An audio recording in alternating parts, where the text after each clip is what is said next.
It's my pleasure to introduce our guest speaker today, Mr. Santosh Singh.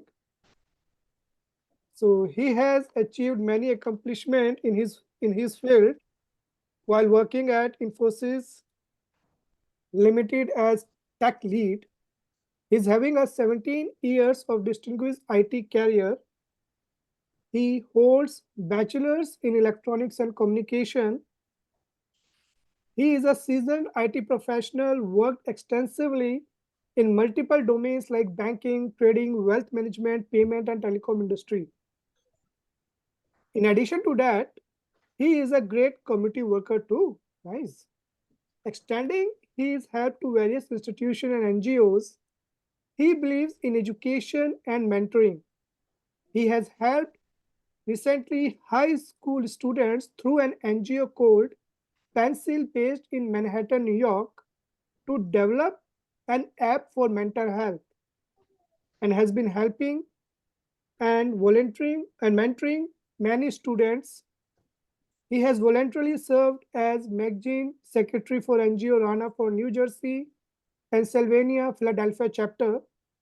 Prior to IT, he has also done entrepreneurship. A part of this, he is an engineer with a poetic heart. He is also an avid reader, loves reading variety of books like literature, poems, and spirituality. So I request everyone, please join me in welcoming Mr. Singh for today's guest lecture. So Mr. Singh, you want me to share the screen? Yeah, sure. All right. Thanks. Good morning, everyone. Good morning. It's my great pleasure and honor to be here. And thanks to Dr. and Professor Sumit for such eloquent introduction for me. And thanks to Eastwick College Management Committee, who gave this opportunity to speak with the students, with the brilliant mind students. You know what is special about today? Any guesses? Is it Wednesday? Or is Valentine's Day. Oh, great. Yeah, lovely. So it's Valentine's Day.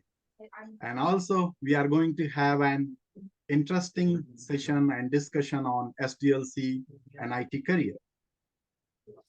Are you invited? I believe here we have all students related Can you to send a link to robotics Mauricio? and network engineering.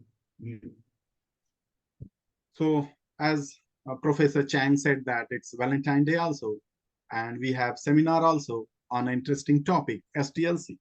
So let's have our mind and heart together on today's topic. So as I believe all are here student of robotics and network engineering.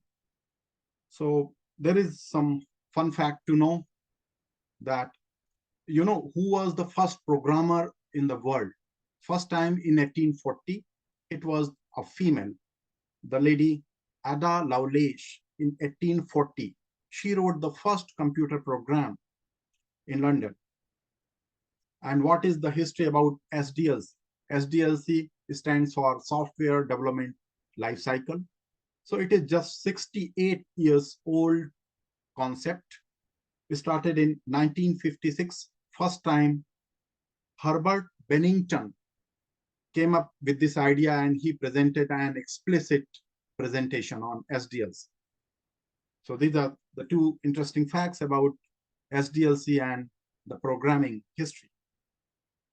And you are in the right room today if you want to know and discuss about SDLC, and your key takeaways will be what is SDLC, what are the benefits, its phases and model, and IT career.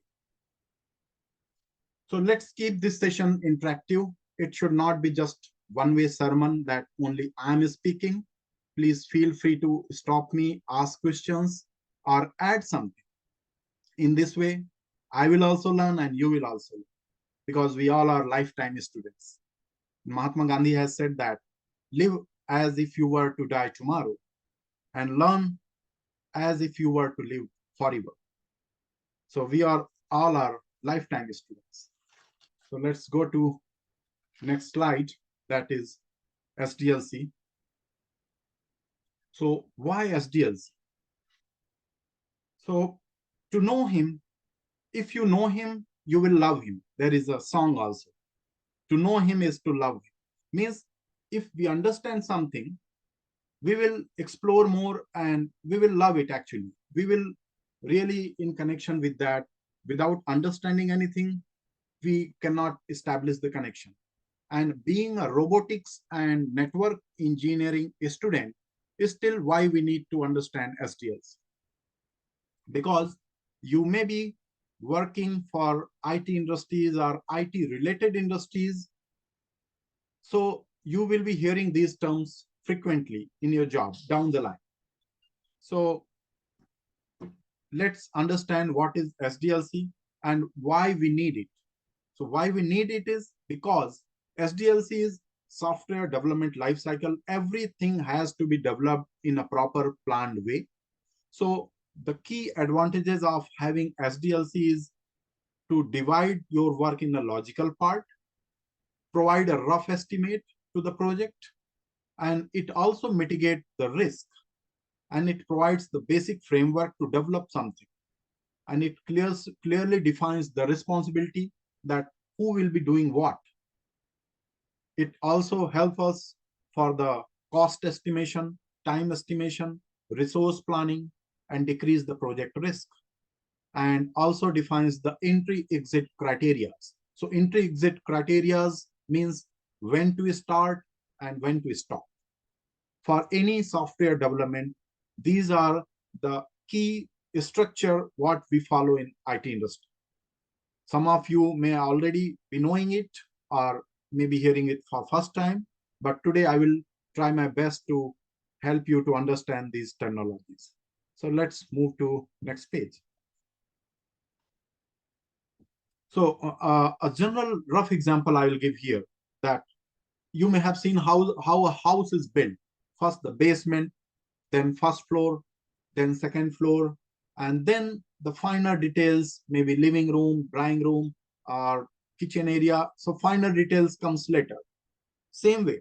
So wait, we are not teaching the civil engineering here. I'm just giving you a general example of house. So here you can see the software development lifecycle. So from the top, it starts like from planning, defining, and designing, then building. Building means the development, and then testing, and then the deployment.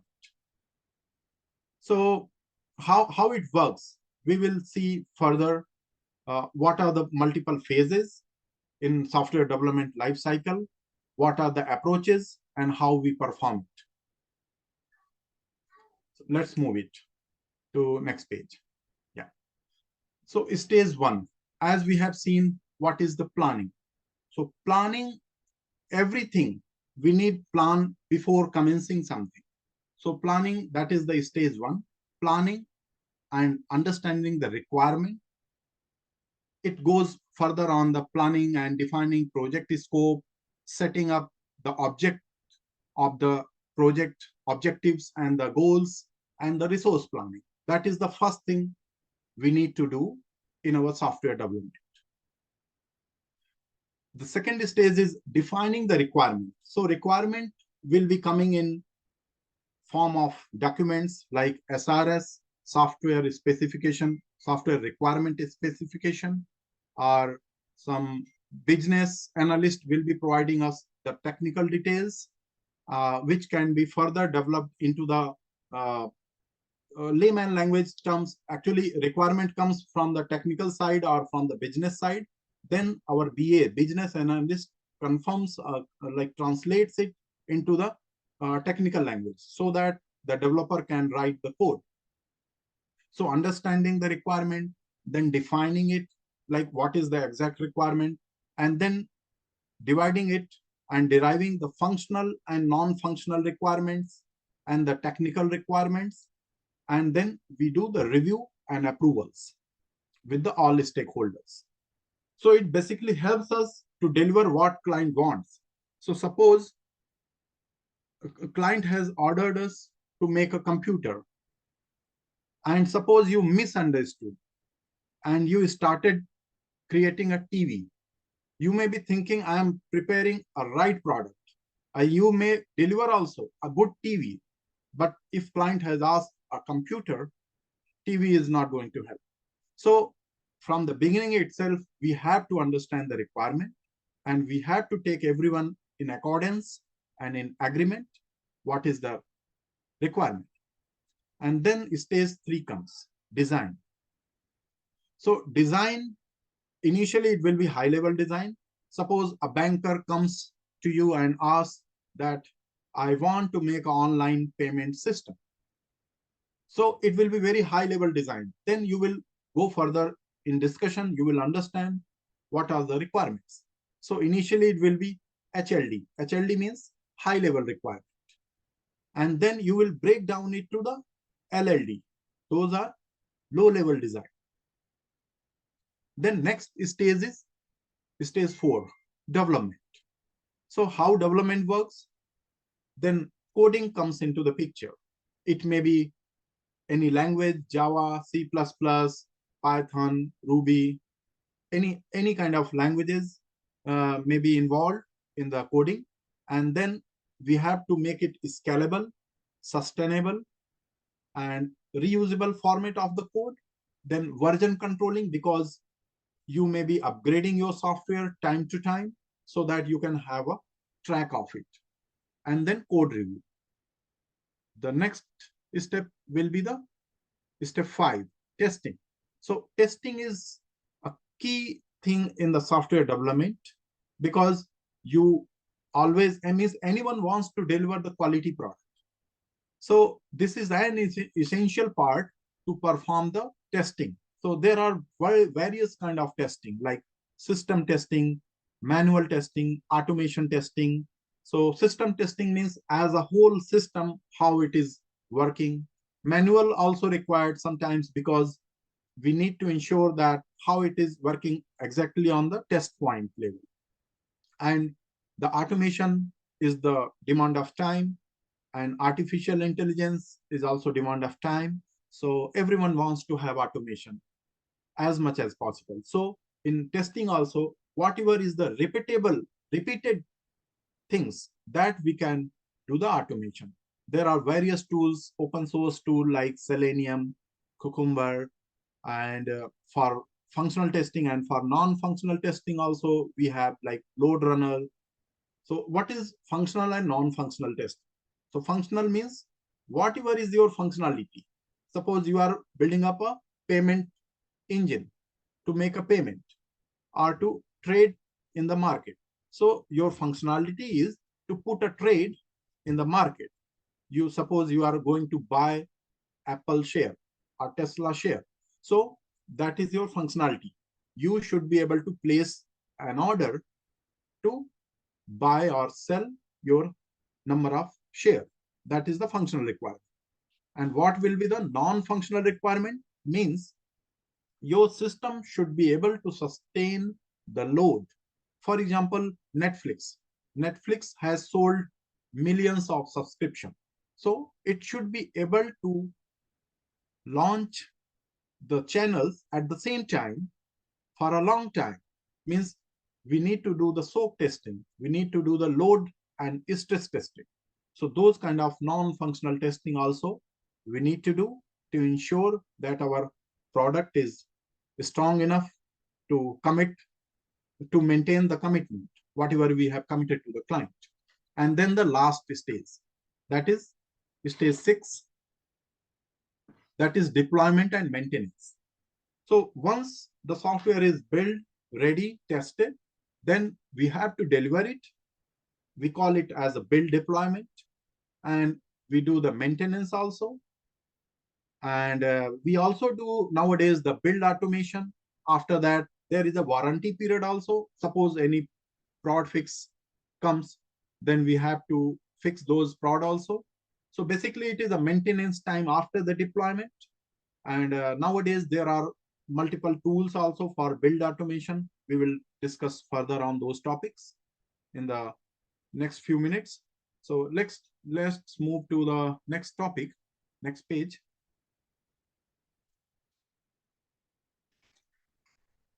Next slide, please. So we will discuss about various SDLC models. So as I said, SDLC model is everywhere used. And now it's our choice what type of SDLC model we want to follow. So number one, you can see waterfall model. It is nowadays kind of obsolete.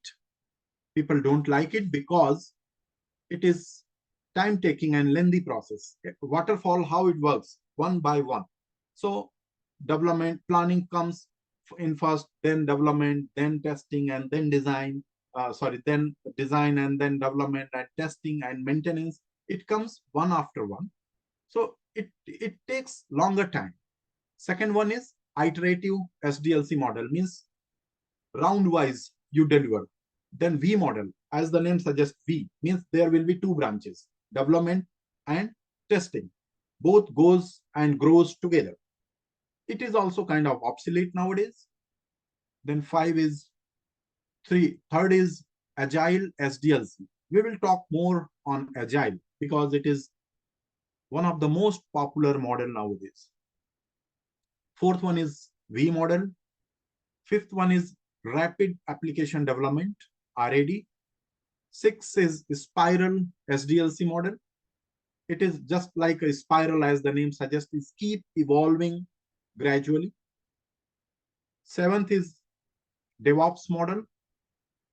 And 8 is incremental SDLC model. So these are different type of models. It depends on the product manager and the project manager, what type of project we have. Accordingly, we decide. So nowadays, as I mentioned, agile is the most favorite model, and even the DevOps is the latest trend. And incremental, number 7 and 8 and 3. These are the most popular model nowadays. So let's move to the next one, that is agile.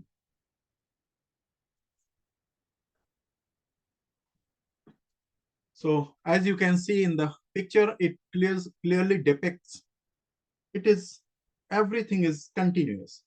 So in agile model, you can see requirement, design, development, testing, deployment, review, everything is going simultaneous. Means the dev team and testing team, there is no difference. Everyone is same. There is no distinction between dev and QA or deployment team or environment team. Everyone is sitting together. They are delivering the piece of code in incremental way. They call it sprints. So a sprint is nothing but the time period. So typically it is time period of 1 week to 2 weeks. And at max, it can be 4 weeks also, not more than that is recommended. So in agile, we have borrowed a term from a game rugby that is called Scrum. A Scrum, as you know, is a quick meeting. So here also, a quick meeting is required. Every day, 5 to 10 minute quick meeting is required to understand what was done yesterday. Is there any impediment? What is your plan for today? And what you are going to do next? A quick discussion, just like a Scrum in rugby. So we keep delivering the software in incremental way.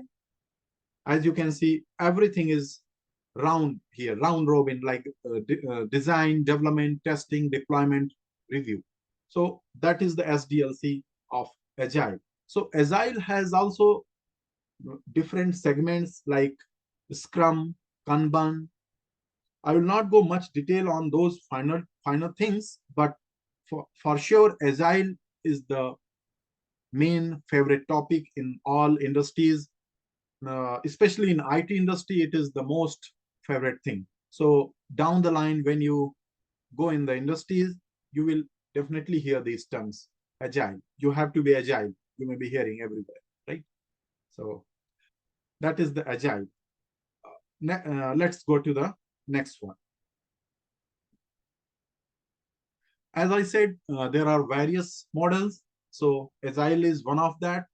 And now we are seeing the DevOps. So what is DevOps?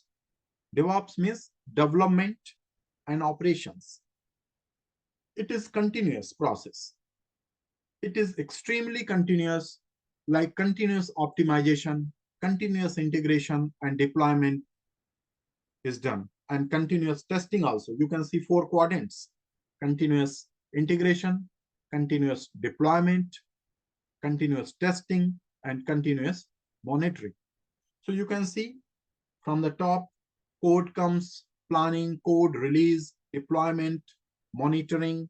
Monitoring means basically maintaining your software, deploying and extending your warranty period, operating it, building it, and testing it.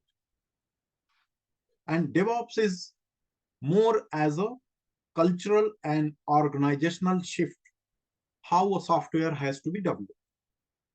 So it promotes the automation and continuous delivery.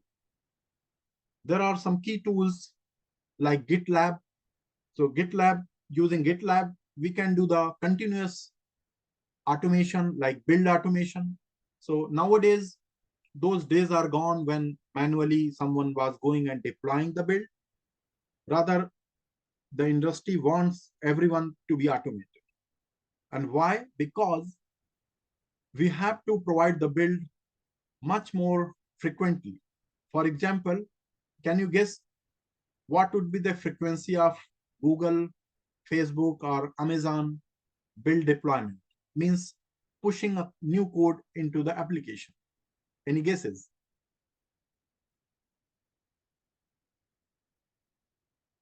Okay, let me answer. So Amazon has 23,000 times build per day. So you can imagine what is the frequency of new features, new things, even if it is a small, how frequently it is coming into the application. You may be not realizing on the UI side or being as an end user, but on average 23,000 times new build is coming on the Amazon per day basis. Can you believe it? So similarly, other market players also in IT industry, it can be different industries also, like telecom or insurance or entertainment industry. By the way, entertainment industry is also known as boredom industry. So people are getting bored. So they want more entertainment. Everyone wants entertainment.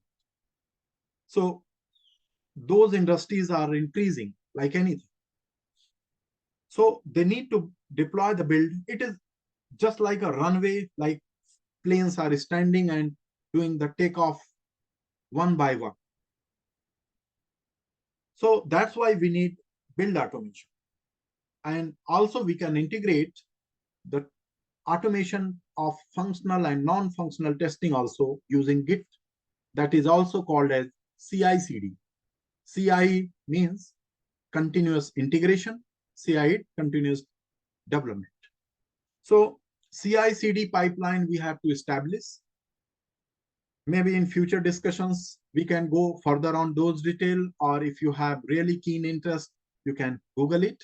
It is available on the net also. And let's move it to next slide. Any questions so far? Before we start the next page. Any question or inputs or suggestion? Okay, at the end also we will have a QA session. So what is the relevance of understanding this SDLC, or even beyond the SDLC also? Being a software professional, I would like to discuss more on the career side, and being a robotics and network engineer also, how you can relate yourself with the IT industry. So what is career? We all know career is not just making money or how you will be doing in next few years, but it should be your inner calling. So I will suggest take a pause of maybe a weekend take some time, ponder about it, talk to yourself and talk to God, and identify what is your inner calling, at what you are best. There is a Harvard technique also to find out your career, and there are Ikigai also techniques. What is your key core area where you find best yourself?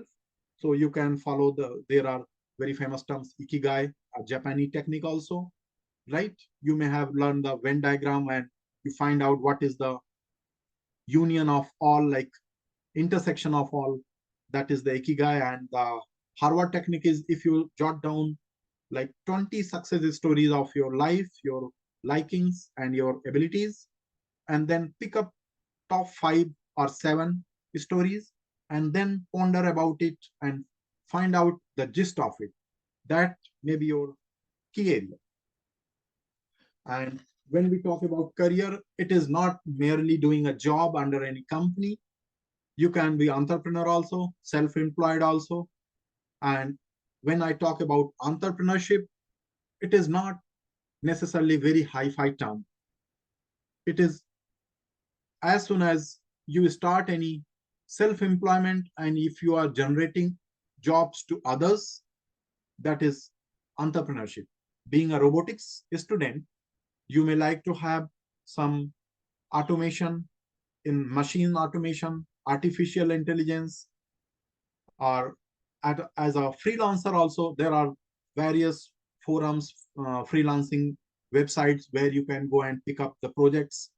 And but still, I will suggest as a beginner at early stage of your life, it is recommended to gain some experience. So maybe you can go and work for some time to any company which relates to your interest and your skill set. And once you gain some experience, then you can do your own venture. You can experiment yourself. And the data trend says that between 26 years to 40 years age, those people were more successful entrepreneurs compared to the earlier age.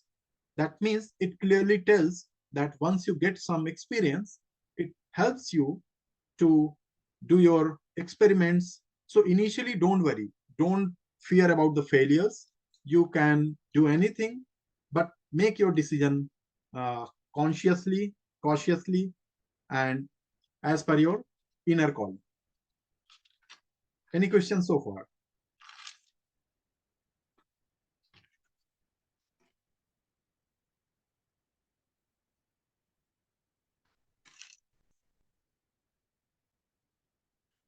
Okay, so I'll talk a little more about career in IT.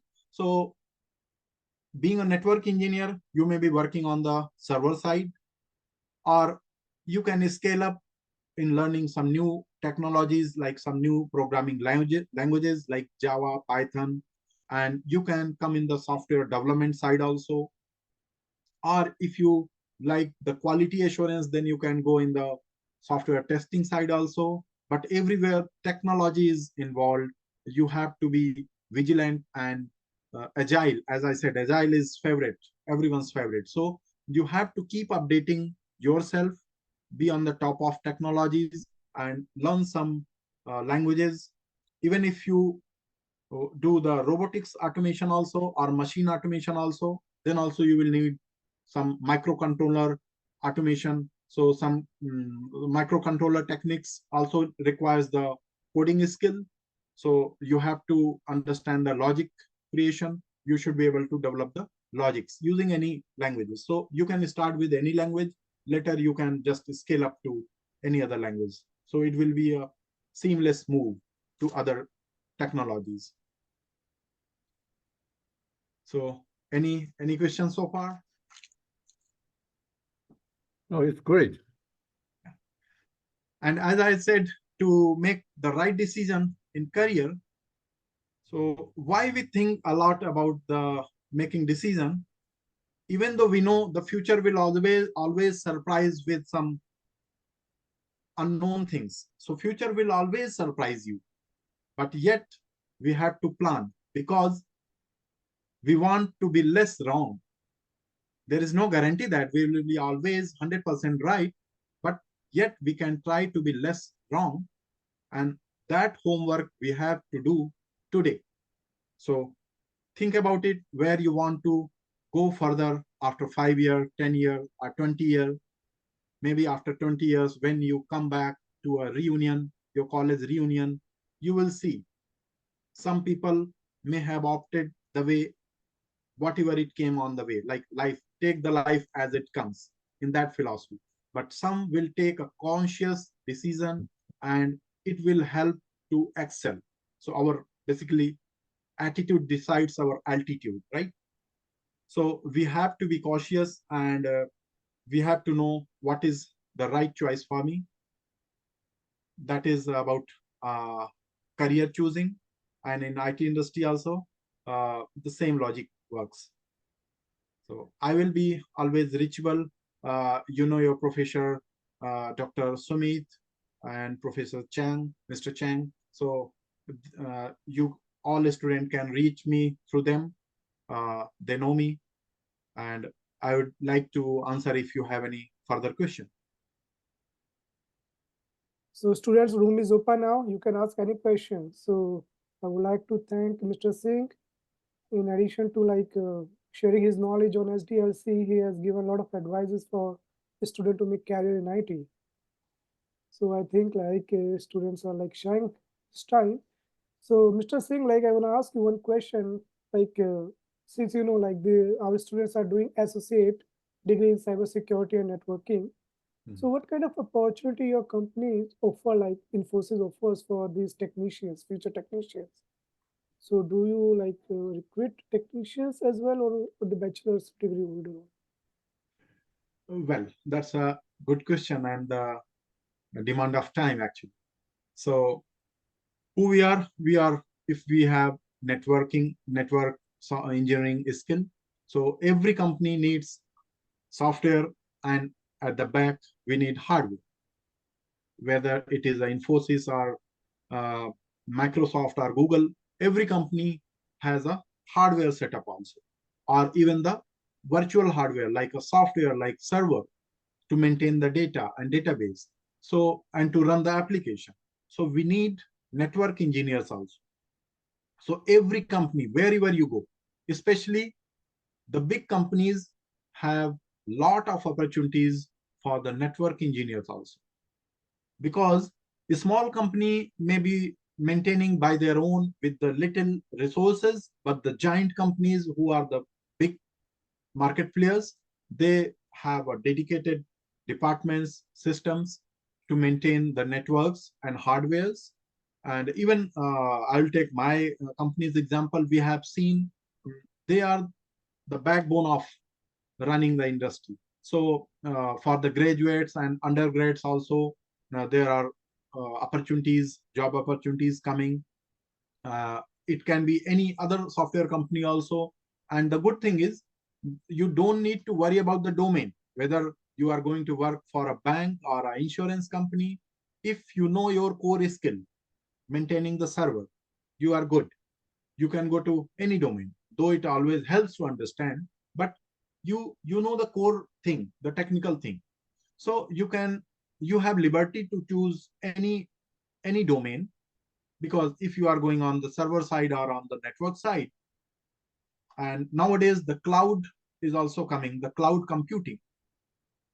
All right, So Mr. Singh, also, sorry for interrupting. Yeah. We got 2 questions from the students, so I would like to read from the chat. Now, one is it important to know Python language for the future of technology? Is Python necessary to learn? His question is. Sure, that's a good question. So if you like Python, learn Python. If you like Java or C, go for that. The thing is, you should be able to make the logics for the programming languages. It can be anything. Yeah, it's a hot cake nowadays, Python, but it is not the only thing or end of the world. You can go for other similar kind of programming languages, but Python is like most popular thing nowadays. But there are even bigger languages like Java. If you go in the market, you will see Java or .NET. Bigger companies have more projects on the Java side or on the C++ on the .NET side also. The latest industry is now evolving and adopting Python also. So it is very helpful and powerful language and very easy to learn also. It is like for a beginner also, it is good to learn and easy to learn. You know, my son has bought a book for Python. He's just in 2nd grade. I don't know what he will do, but he keeps turning the pages. So it is good, like block by block, you can understand the logic. So yes, you can learn Python or any similar language. So The Jason, USP is you should know how to code, how to make the logic. okay, yeah, that's the crux, Jason. Main thing is you would be able to design the logic and the block diagram. Language is just the syntax. You can write it in C, C++, Java, and Python. And you have to see the platform where you are going to use it. So we have one more question, like what challenges you have faced in IT career? Sure. Yeah. So what challenges? So challenges are everywhere, not only in IT, even in our day-to-day life also. Okay, but we will focus on the IT part. So as you know, IT industry is very dynamic industry. So the key challenges we see in the industry is it keeps evolving. Once you learn Python, a new language will come within few years. So you have to keep updated yourself, and that is the good thing also, because you have to be agile and smart enough to adopt the new things. You can never retire. You have to keep learning. You have to be lifetime student. So the things are changing frequently, new technologies, and all your competitors in the other market players, they are also adopting new things. And we have seen those companies who are not adopting the new things, they are gone. You may have heard of yahoo.com, or maybe the new generation may not be knowing. But you can take example. So it is just a case study nowadays people are doing. So if you slightly fail to adopt the new things, you are just away from the market. So to maintain yourself marketable, sellable, and usable, you have to be very dynamic and keep updating yourself. So that is the key challenge I see in the IT industry. We have one more. This is the question from Alex. He's asking, would you like to suggest any specific course or class he should take if he would like to get involved in financial technology such as payment gateways, Clover, Square, Toast, Plaid, etc.? Sure. So first thing, good, and I'm happy to know that you have some interest and you have clear idea about the payments gateways. So yes, nowadays internet and your mobile is the great power in your palm. So you can go on the Google, on the internet, and there are various platforms like I'm not promoting, just telling one example of Udemy. Udemy is a platform where you can go and buy simple and very helpful online courses, where I also go and learn something. So Udemy, you can search it and you can buy in very reasonable prices the courses. It can be domain related, it can be technical things or anything. So it is one of the forum came on the top of my mind. So you can go on the Udemy or on, if you want to do further on the finance side, then there are CFA, like CFA is also one prominent certification on the finance side. And you can study on, you can go to your nearest library, you can find out some finance and payment related books and read lot of books. I always profess to read books because, you know, book is the thing for which tree likes to be sacrificed. So the best sacrifice a tree can do is to become a book. So read more and more books. It is going to help you, your family, and your world. I think we have some more questions scrolled up. Brandy, if you can read it, yeah, if you can see it. Yeah. Question from Brandy: how did you know which path in IT to choose? Or it's asking to him, or how do we decide which path in IT to choose? Okay, so Alex is asking, is there any specific course that we have answered? Yeah. This is what this one, Randy. How did you know? Yeah. Okay, how do you know which path in IT to choose? So I believe the question is, means you want to be a software developer or automation tester or a business side. So at the beginning, you may be not clearly knowing, but yes, as per your interest, if you are right now, as we discussed, you can go and explore all these things. If you find the domain more specific, you may be good on the entrepreneur, like interpersonal skills, you may be good on analyzing things, then you can become a BA, business analyst, who understand the requirement, who develop it into the technical form. And if you are very good in the coding side, in the logic side, then you are the right candidate for the development, for the coding. And if you are the keen observer, like eagle eyes, then you can go on the testing side. And testing side means it is also very technical thing. It is not merely manual. It is nowadays more on automation side, as we discussed, DevOps side. So there also you can understand where you fit. And as I mentioned, Ikigai concept, you can Google it and explore what is your core skill set. So I think eventually you will know, and take a pause. I will suggest, take a pause, think where you find yourself, and never drop out from the college, because nowadays that is also a trend. Sometimes that is a bit unfortunate. I will not recommend anyone to drop out the colleges in between, unless until you have any Apple kind of brilliant idea like Steve Jobs. But complete your course with full dedication and explore, learn some languages.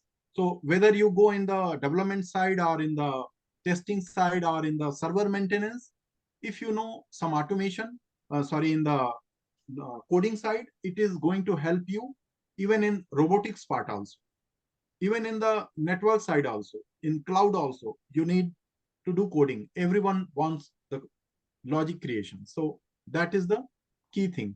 So first start with learning a language. It will help you to be more competent and adopt automation and new things.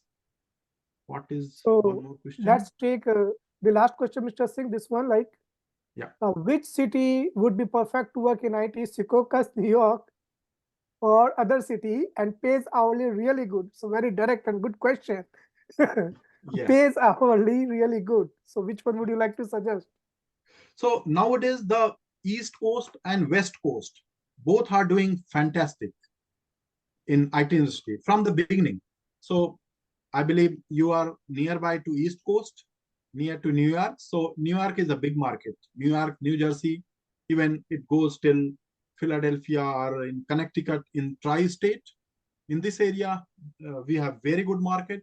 And in West Coast also, in California side, they are also paying good. But when you talk about perks, you have to understand the expenses also. If you are living with your parents, or if you are having a already proper setup, then maybe 5% lesser is more than 10% more. So in general, going to West Coast side, it is more costly for the living cost. So salary wise, both are very much competent. And work wise also, you have to really do hard work in this area. You cannot go easy. So you will have a lot of opportunities for newcomers like freshers also in this area, as well as in the West Coast also. Okay. Mauricio is asking the question. I wanted to support family. Okay. So I think computer language. So there are some free, I believe she is interested to know there are some free courses or not. So there are a lot of free courses also available. You can use the YouTube. There are nowadays a lot of YouTubers have emerged. They give free courses also, and you can learn a lot of YouTube channels. Through the YouTube channels, you can learn the basic techniques easily. So you don't need to pay necessarily. There was one more question. Which Marikyo, which insurance company, for example, or any other domain? Okay. So there, as we discussed, there are multiple domains like banking, BFSI, or insurance. So insurance, when we talk about insurance domain, means it is overall. It can be any. It can be, for example, New York Life or any other insurance company. The thing is, you should understand the terminologies. Another industry is like healthcare industry. So not necessary that you go to the JCMC, Jersey City Medical Center, or any particular company or institute. Rather, you should know the core terminologies and understanding which are variable, like anywhere these are used. As we talk about SDLs or agile, you can go anywhere, you will find the same terminologies. Similarly, in the insurance and healthcare are also sometimes closely related. So if you understand, suppose, hospital related terminologies, then you will be able to implement the software more effectively. Similarly, in the insurance side, what are the underwritings? What are the claims? How to approve the claims or reject the claims? What will be the criteria to approve certain things? So those are the key things you can learn. A lot of material is available on the internet. The same phone, what we have, it is going to help us a lot. So just Google it, you will find a lot of things. I see new messages popping up. Yeah, sounds good. So Mauritius, thanking you. Okay.